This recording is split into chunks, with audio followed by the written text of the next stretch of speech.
El músculo es un tipo de tejido excitable que está compuesto por células con la capacidad de transducir energía química proveniente de los enlaces fosfato de alta energía del ATP en energía mecánica asociada al deslizamiento entre filamentos de actina y de miosina. Hay tres grandes tipos de músculos: músculo esquelético, músculo liso y músculo cardíaco. Vamos a empezar con las principales características del músculo esquelético. Músculo esquelético, como ustedes han visto en anatomía, es un músculo estriado.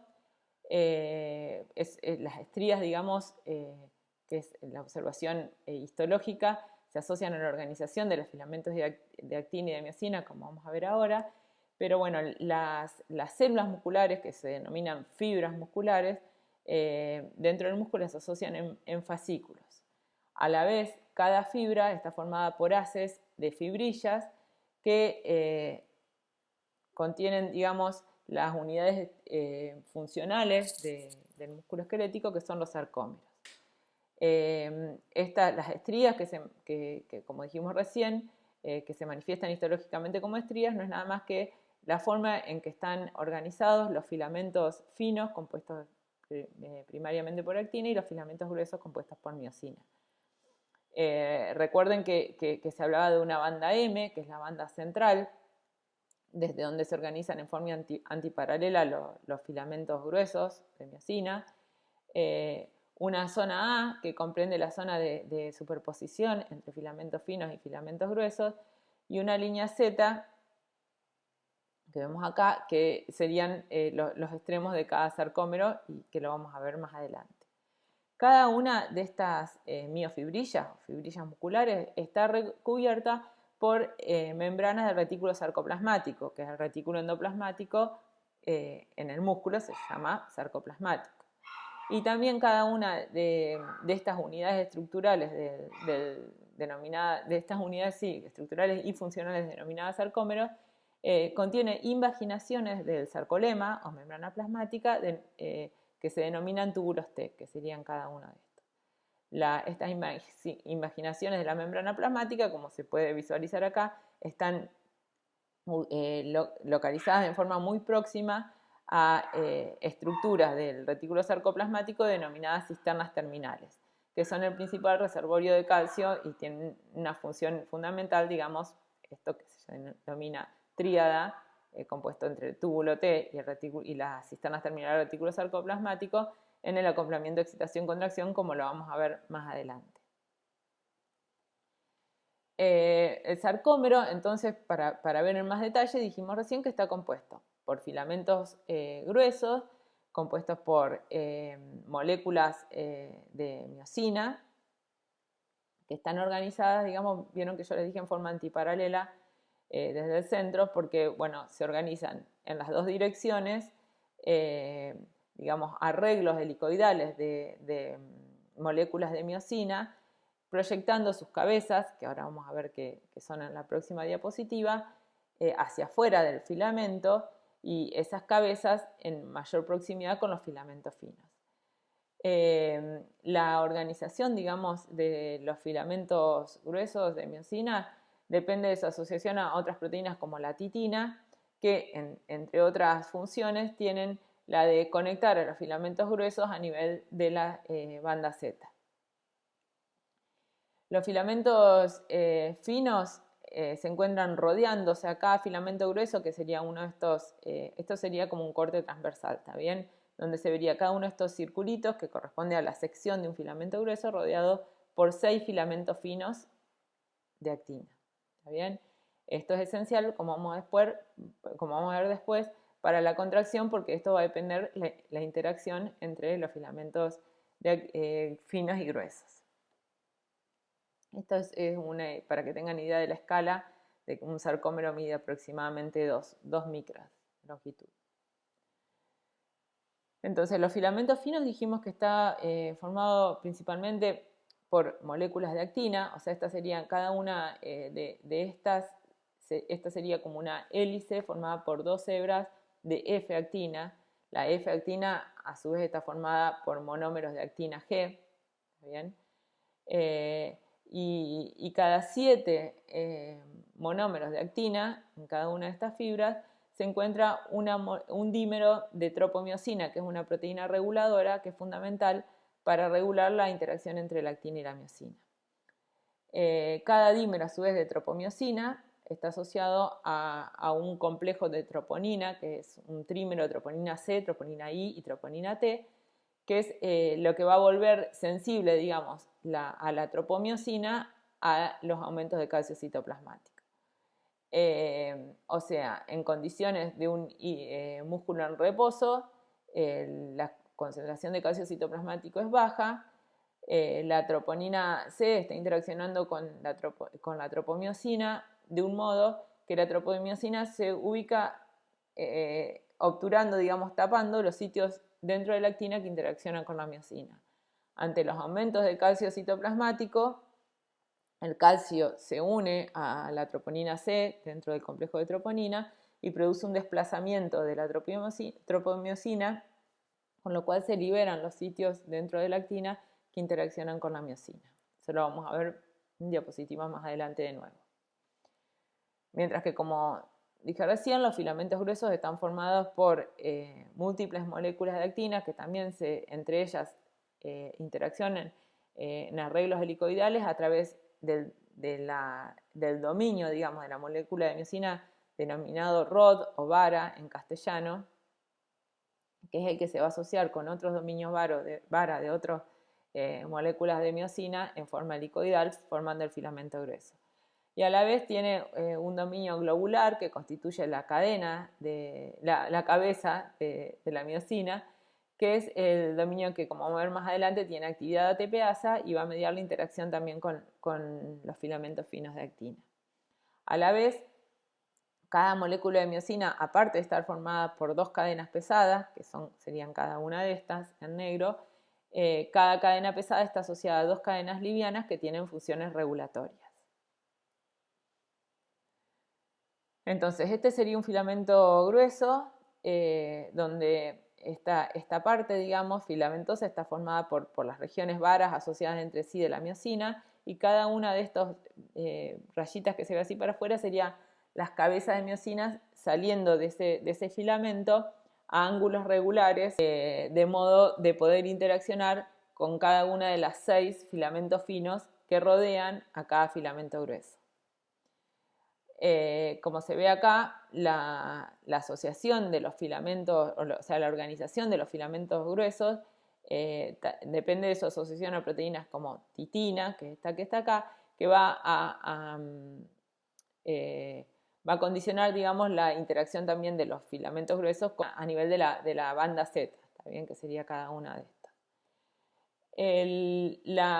Los filamentos finos que serían cada uno de estos, recuerden que hay 6 rodeando cada filamento grueso, a la vez van a interaccionar entre ellos a través de proteínas como la alfa-actinina.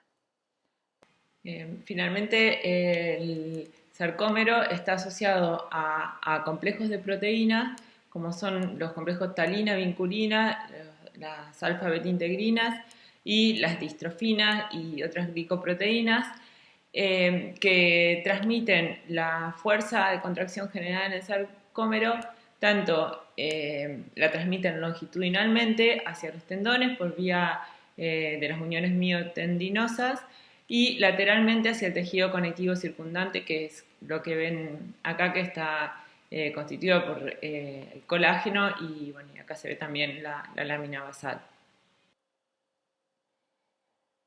¿Cómo se produce la contracción, el estímulo para que se produzca la contracción de la fibra muscular? Bueno, como vimos en la clase anterior, las fibras musculares esqueléticas están inervadas por las neuronas motoras somáticas, que son neuronas cuyo cuerpo está en el sistema nervioso central. En particular, las neuronas motoras somáticas provienen de la región ventral de la médula espinal y son neuronas mielinizadas. Cada una de estas neuronas motoras somáticas se va a ramificar a nivel muscular, inervando varias fibras musculares, o sea, varias células. El conjunto de una neurona motora somática y todas las fibras musculares inervadas por esa neurona motora se denomina unidad motora. Y es una unidad porque responde en forma simultánea ante el estímulo de la neurona motora. Acá recordamos brevemente lo que pasa en la sinapsis neuromuscular, que lo vimos como en la sinapsis colinérgica en general. En particular, la motoneurona, como dijimos, la motoneurona somática está mielinizada. Acá se ve la vaina de mielina, los nodos de Ranvier, donde se disparan los potenciales de acción. Y ante la llegada del potencial de acción, acá vemos se van a liberar las vesículas de acetilcolinas que están ya ahí doqueadas en la terminal sináptica, va a entrar el calcio y se van a liberar estas vesículas. La acetilcolina liberada a la hendidura sináptica se va a unir a los receptores nicotínicos en la membrana muscular y va a generar corrientes de entrada de sodio. Ahora, eso es lo que vimos para sinapsis en general. En el caso de la sinapsis entre la neurona motora somática y el músculo esquelético, el sitio de la sinapsis se llama placa motora terminal, ¿está bien? La sinapsis. Y en particular, digamos, el potencial generado ante, digamos, la estimulación de la neurona motora se llama potencial de placa, ¿está bien? Porque es el potencial generado en la placa motora terminal. Ante la estimulación de la neurona motora, como les dije, y la unión de la acetilcolina, digamos, de N vesículas de acetilcolina, que son las que se van a liberar a partir de la neurona motora ante la llegada de un potencial de acción, la unión de esas moléculas de acetilcolina a los receptores nicotínicos correspondientes se va a generar un potencial de placa. Ahora, ese potencial de placa se puede ver como la sumación de múltiples potencial de placa en miniatura que se denominan generado por la liberación de cada vesícula de acetilcolina exocitada, digamos, en la terminal motora. O sea, cada vesícula de acetilcolina contiene aproximadamente 10.000 moléculas de acetilcolina que se van a unir a los correspondientes receptores nicotínicos y van a generar un potencial de placa en miniatura. La sumatoria de la unión de toda la acetilcolina liberada por las N vesículas que se liberan ante la llegada de un potencial de acción en la placa terminal va a generar, digamos, lo que se denomina potencial de placa, que sería la sumatoria de todos los potenciales de placa en miniatura. ¿Está bien? Si ese potencial de placa alcanza para generar un potencial de acción en el sarcolema que rodea a la región de la placa motora terminal, se va a generar una contracción. ¿Está bien? Porque ese potencial de acción se va a conducir a través del sarcolema y, como vamos a ver más adelante, va a producir la contracción de la fibra muscular esquelética. Acá le agregué esto, bueno, sacado del Goodman y Schirman, el libro de farmacología, cómo distintos agentes pueden actuar a nivel, por ejemplo, o de la conducción del potencial de acción en la fibra, en la neurona motora somática, como es la tetrodotoxina, que habíamos visto que inhibía los canales de sodio dependiente de voltaje, con lo cual no llega el potencial de acción a la terminal motora y no se produce la sinapsis. Puede inhibir, por ejemplo, el hemicolinio, que inhibe la recaptación de la colina, con lo cual se inhibe la síntesis de acetilcolina. La toxina botulínica, que inhibía la fusión de las vesículas colinérgicas con la membrana sináptica. Otros, qué sé yo, la falta de calcio, si no entra calcio no se va a producir la exocitosis. Bueno, como que vayan entrenando a ver cómo, esto sería la parte de farmacología, digamos, nosotros no lo vemos, pero para que vayan viendo cómo los distintos procesos que acabamos mencionando van siendo blancos distintos agentes que pueden regular en más o en menos el acoplamiento entre el estímulo de una neurona motora somática y la contracción muscular. Entonces, dijimos que generar el potencial de acción se iba a conducir a lo largo del sarcolema. Recuerden que vimos que el sarcolema tiene invaginaciones que se denominan túbulos T, que se ubican en mucha proximidad con el retículo sarcoplasmático, con las cisternas terminales del retículo sarcoplasmático. Existe una interacción directa entre proteínas del sarcolema, denominadas receptores de dihidropiridina, y una proteína del retículo sarcoplasmático denominada receptor de rianodina, que tiene un dominio, digamos, que interacciona con el DHPR, que es la proteína en el sarcolema, y otro dominio que actúa como un canal de calcio en la membrana del retículo sarcoplasmático. Entonces, ante la llegada de un potencial de acción, se va a producir un cambio conformacional en este receptor de dihidropiridina que se va a traducir, digamos, en un cambio conformacional en el receptor de rianodina que va a producir la apertura del canal de calcio y la liberación del calcio al citoplasma, que es lo que va a llevar finalmente a la interacción entre los filamentos finos y los filamentos gruesos y a la contracción muscular. ¿Cómo se logra mantener concentraciones altas de calcio en el retículo sarcoplasmático? Por un lado, a través de la bomba de calcio denominada cerca, que es una bomba de calcio del retículo sarcoplasmático, que como cualquier bomba, a expensas de la hidrólisis del ATP, de la energía proveniente de la hidrólisis del ATP, bombea 2 moléculas de calcio, en este caso por cada molécula de ATP, en contra de su gradiente de concentración.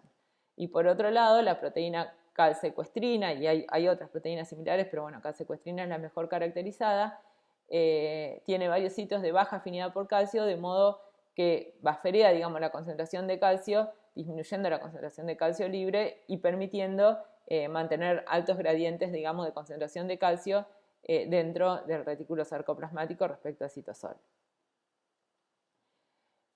Acá un punto que les quiero destacar es que esta proteína, el receptor de dihidropiridina, en realidad es un canal de calcio.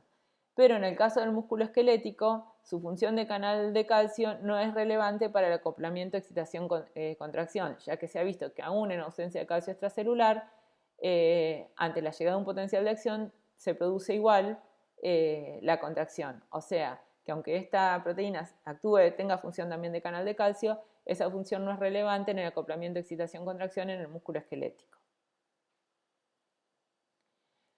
Entonces, llega el potencial de acción, dijimos, se conduce a través del túbulo T, se produce un aumento de calcio citoplasmático con cierto desfasaje respecto al potencial de acción, está claramente porque se transduce y luego se libera el calcio, y posteriormente a ese, digamos, aumento del calcio citoplasmático con cierto desfasaje se produce la fuerza de contracción. Twitch sería como una contracción. La cinética de esta curva va a depender fundamentalmente, como va a ver ahora, del tipo de miosina y de proteínas regulatorias asociadas a la miosina que se exprese en cada fibra muscular o en cada unidad motora, porque en general en una unidad motora todas las fibras musculares se comportan del mismo modo, ¿está bien? Con la misma cinética. Entonces, ¿cómo el aumento de calcio se traduce en el acortamiento del sarcómero, que sería lo que se genera la contracción? Bueno, iniciamos en un músculo esquelético relajado, donde hay baja concentración de calcio, y por lo tanto, como dijimos hace un ratito, la tropomiosina está ocultando los sitios de interacción entre el filamento fino de actina y la cabeza de miosina, que sería acá. La cabeza de miosina contiene, en esta situación, un ATP parcialmente hidrolizado en ADP y fósforo inorgánico.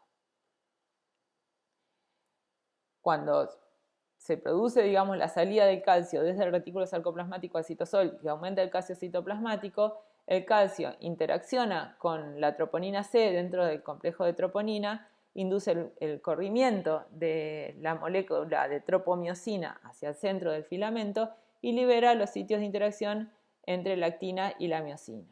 Acá fíjense que la tropomiosina es un dímero, digamos, contiene dos cadenas. Cada dímero de tropomiosina oculta, digamos, los sitios o se localiza sobre 7 monómeros de actina. O sea, que ante el corrimiento de un dímero de tropomiosina se van a liberar los sitios de unión de al menos 7 monómeros de actina G dentro del filamento fino. Bien, al liberarse los sitios de unión interaccionan la actina con la miosina y esto activa a la actividad ATPasa de la miosina, de modo que se libera el ADP y el fosfato inorgánico y se produce este cambio conformacional, digamos, asociado a esa liberación de energía que induce el desplazamiento, o sea, el cambio conformacional se produce en la cabeza de miosina y se produce el desplazamiento del filamento fino sobre el filamento grueso, que sería lo que va a inducir el acortamiento del sarcómero. En presencia de ATP, una nueva molécula ATP se une a la cabeza de miosina y esto disminuye la afinidad con la actina y llegamos a esta situación 4. Posteriormente, el ATP es parcialmente hidrolizado por la miosina, ADP y fosfato inorgánico y llegamos a la situación inicial. ¿Está bien? Este complejo que queda formado antes de la unión de ATP es lo que se llama complejo de rigor porque cuando la célula no tiene ATP, por ejemplo, cuando se muere y no se produce más ATP, el músculo queda como una falsa contracción inducida en realidad porque al no entrar una nueva molécula de ATP no se libera la interacción entre actina y miosina. Entonces, luego de que se produce, digamos, la vuelta de la miosina a su configuración, a su conformación original, digamos, unidad de ADP y fosfato inorgánico, en presencia de calcio, de modo que se liberan queden liberados, digamos, los sitios de interacción en la molécula de actina, los sitios de interacción con miosina, se puede producir un nuevo ciclo de puentes cruzados. Cuando el calcio disminuye, que disminuye principalmente porque es recaptado a nivel de retículo sarcoplasmático por la calcio ATPasa la cerca, el músculo que se relaja. En todo este ciclo, la limitante cinéticamente de la duración, digamos, de la velocidad con que se produce la contracción, es este paso de 2 a 3, o sea, el paso en el cual se produce la hidrólisis del ATP por parte de la miosina. O sea, una cabeza de miosina con una capacidad ATPasa mayor va a hacer que este paso sea más rápido y por lo tanto que la contracción se produzca más rápido. Y eso, ¿de qué va a depender? Va a depender de las isoformas de miosina que tenga cada músculo. Hay distintas isoformas de miosina respecto tanto a la cadena pesada como a las cadenas livianas regulatorias que se le unen cerca de la cabeza. Y bueno, algunas de isoformas producen hidrólisis más rápida y son las presentes en los músculos de contracción más rápida, mientras que otras isoformas demoran más en producir la hidrólisis y por lo tanto la contracción es más lenta.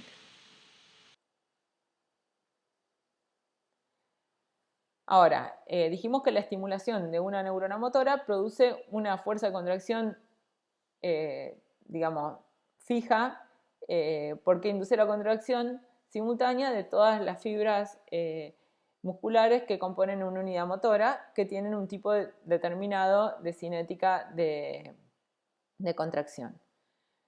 Ahora, este es un ejemplo de cómo se logra una mayor fuerza de contracción por un proceso que se llama reclutamiento, que sería la sumación espacial de la contracción de varias unidades motoras. ¿Está bien? O sea, para lograr una mayor fuerza de contracción, uno de los mecanismos es estimular más unidades motoras. ¿Está bien? Acá se ve un ejemplo, por ejemplo, donde se estimulan en primera instancia solamente unidades motoras de respuesta lenta. Respuesta lenta quiere decir que la fuerza de contracción está desplazada más tiempo, por ejemplo 80 milisegundos respecto al aumento de calcio, ¿está bien? En estas curvas que vimos acá, fíjense, el aumento de calcio se produce a los 20 milisegundos luego de la llegada del potencial de acción, mientras que la fuerza de contracción se produce, sería 40 segundos luego de este pico de calcio. Bueno, las fibras lentas lo tienen aún más desplazado hacia allá, digamos, puede ser hasta 80 milisegundos después del el pico de calcio. Entonces, esas fibras se llaman fibras lentas, también que tardan en contraerse. En general, la sumación en este fenómeno de reclutamiento, primero las primeras que se estimulan son las fibras lentas, luego se estimulan otras unidades motoras que pueden tener una respuesta un poco más rápida, que se llaman estas fibras rápidas, pero que son resistentes a la fatiga. Y finalmente se pueden reclutar otro tipo de fibras de respuesta rápida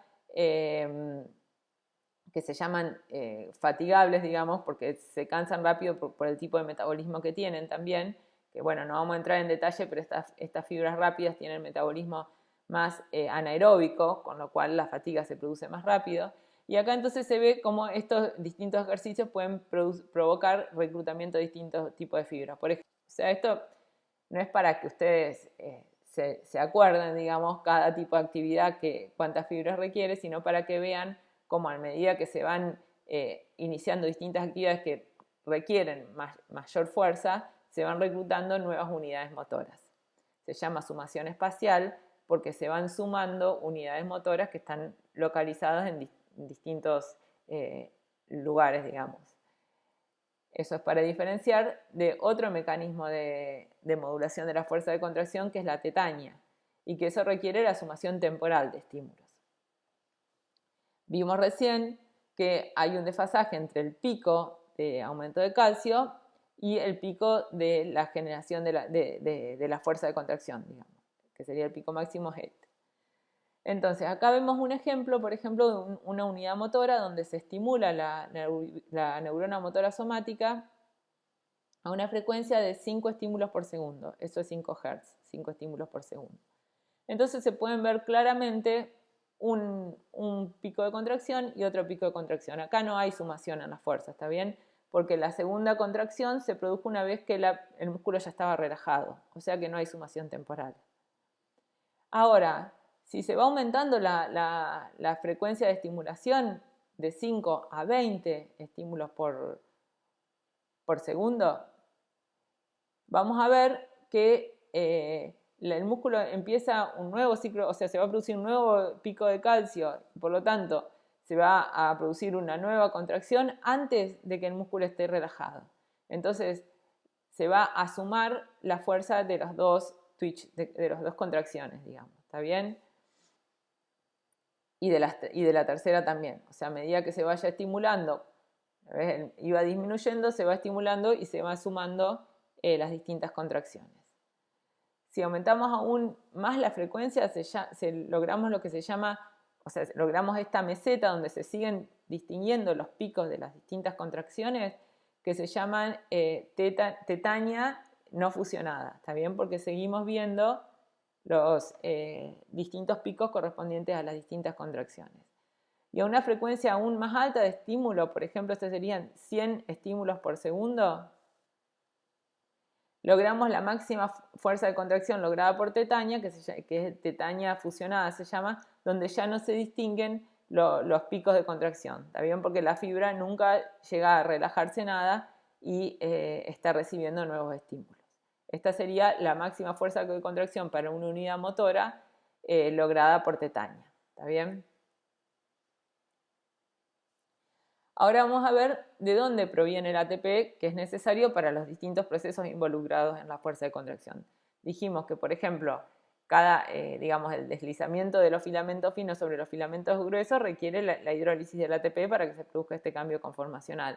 O sea, acá hay hidrólisis de ATP. El bombeo de calcio desde el citoplasma hacia el retículo para que se produzca la relajación y a posteriori se pueda producir una nueva contracción, también va a requerir, dijimos que cada 2 moléculas de calcio se hidroliza una molécula de ATP. El mantenimiento de la concentración intracelular y extracelular de potasio y de sodio va a requerir de la bomba sodio-potasio ATPasa que también hidroliza ATP. O sea, bueno, ¿de dónde proviene todas estas moléculas de ATP necesarias? Bueno, la fuente más rápida de obtención del ATP es la hidrólisis de la fosfocreatina. La fosfocreatina es hidrolizada por la creatinina fosfoquinasa o CPK, que reacciona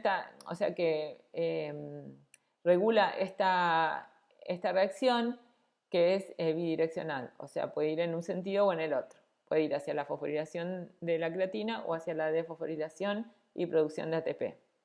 Esta es la fuente más rápida con la que aparte de la fosfocreatina y la CPK se encuentran muy próximas a la cabeza de miosina, con lo cual es el ATP más rápido que se le puede proveer a la miosina.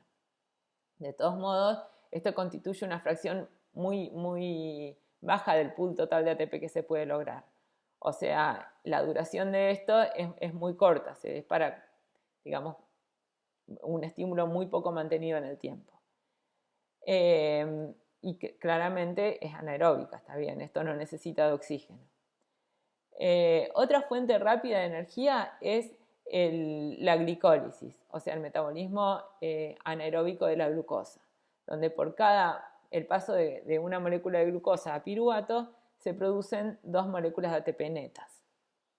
El piruvato posteriormente es reducido a lactato, que es el ácido láctico, digamos, que se produce ante este metabolismo anaeróbico de la glucosa.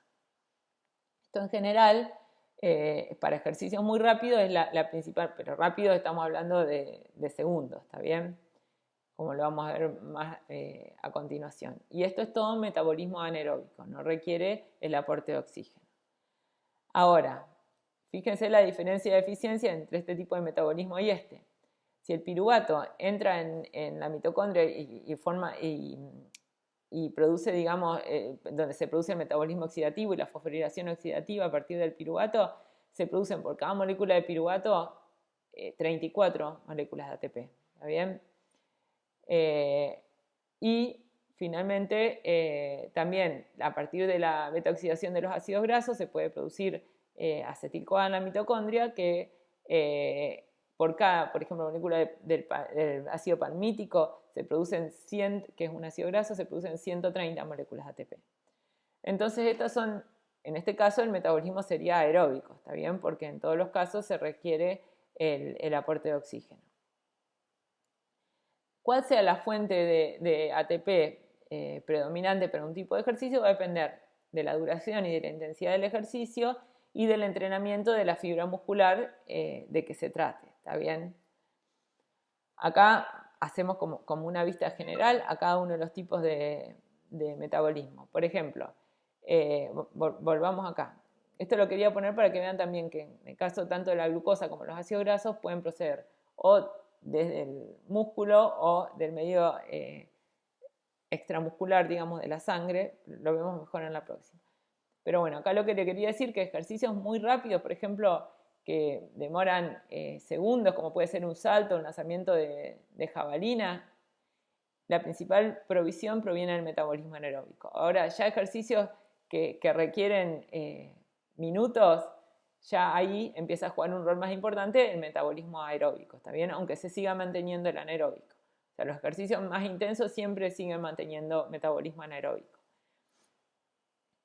Ahora vamos a ver en esta diapositiva, digamos, empecemos por la glucosa, que es el primero del que hablamos.